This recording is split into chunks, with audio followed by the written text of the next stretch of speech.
Hello and welcome back to SB1 updates. SB1 அப்டேட்ஸில் இன்றைக்கி நம்ம என்ன பார்க்க போகிறோம் அப்படின்னா, குக் வித் கோமாளியில் நடந்த ஒரு மிகப்பெரிய பிரச்சனை. யாருக்கும் அப்படின்னு கேட்டிங்கன்னா, பிரியங்காக்கும் மணிமேகலுக்கும் இடையில் ஒரு மிகப்பெரிய பிரச்சனை போச்சு. இது ரொம்பவே சர்ச்சைக்குள்ளாகி ரொம்ப சோஷியல் மீடியா எல்லாத்துலேயும் இந்த விஷயம் ரொம்பவே பரபரப்பாக பேசப்பட்டு வருது.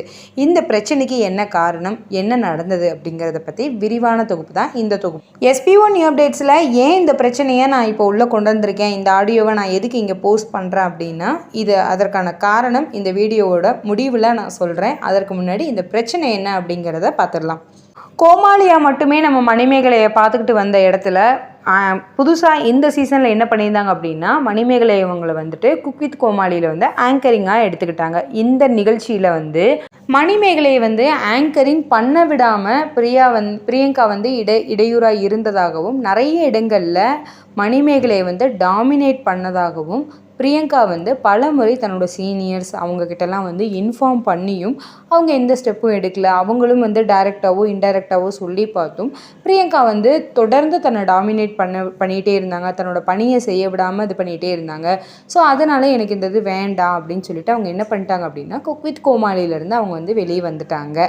இதற்கப்புறம் அவங்க என்ன பண்ணாங்க அப்படின்னு கேட்டிங்கன்னா, ஒரு ஆடியோ பதிவு ஒன்று அவங்களோட யூடியூப் சேனல்லே ஒன்று வெளியே வந்தது. அதில் அவங்க பேசியிருந்த விஷயங்கள் என்ன அப்படின்னு கேட்டிங்கன்னா, தன்னோட 15 வருஷ கெரியரில் நான் கண்டினியூ பண்ணிகிட்டு இருந்தேன். ஸோ இந்த மாதிரி ஒரு சம்பவம் நடந்ததாகவும், அந்த பிரச்சனைக்கு அப்புறம் தான் குக் வித் கோமாளிலேருந்து வெளியே வந்துட்டதாகவும் அவங்க இன்ஃபார்ம் பண்ணியிருந்தாங்க. அதில் அவங்க ஹைலைட்டாக குறிப்பிட்ட விஷயம் என்ன அப்படின்னா, நான் பணிஞ்சு போனேன் அப்படின்னா இன்னும் ஒரு ரெண்டு மூணு எபிசோட்ஸ் புது எபிசோட்ஸ் எனக்கு கிடைக்கிறதுக்கான ஆப்பர்ச்சுனிட்டி இருந்தாலும், எனக்கு என்னோட தன்மானம் அப்படிங்கிறது ரொம்ப முக்கியம் அப்படிங்கிற ஒரு விஷயத்தை பதிவு பண்ணிவிட்டு, என்னோட தன்மானம் முக்கியமாக என்னோட கெரியர் முக்கியமானு நான் பார்க்கும் பொழுது எனக்கு என்னோட தன்மானம் தான் முக்கியம் அப்படின்னு சொல்லிட்டு நான் வெளியே வந்துட்டேன் அப்படிங்கிற ஒரு விஷயத்தை அவங்க பதிவு பண்ணியிருந்தாங்க.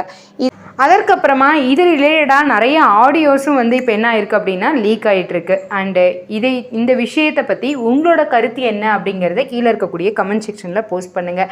நான் ஏன் இந்த வீடியோவை இந்த இடத்துல கொண்டு வந்தேன் அப்படின்னா, நானுமே ஒரு கம்பெனியில் ஒர்க் பண்ணிக்கிட்டு இருந்தேன். ஜாபை ரிசைன் பண்ணுறதுக்கு one of the main reason இதே தான், டாமினேஷன் அப்படிங்கிற ஒரு விஷயம் எனக்கும் நடந்திருக்கு. ஸோ அதனால தான் நானும் ஜாபை ரிசைன் பண்ணிவிட்டு இப்போ வீட்டில் இருக்கேன். ஸோ இதே மாதிரி உங்களுக்கும் ஒரு சம்பவம் நடந்திருக்கும். கண்டிப்பாக வேலை செய்யக்கூடிய எல்லாருக்குமே இந்த மாதிரி டாமினேஷன் அப்படிங்கிற ஒரு விஷயம் நடந்திருக்கும்.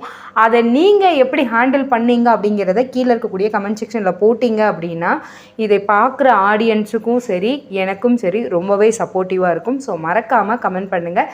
இந்த வீடியோ உங்களுக்கு பிடிச்சிருந்ததுன்னா லைக் பண்ணுங்கள். தேங்க்ஸ் ஃபார் வாட்சிங். Thank you friends.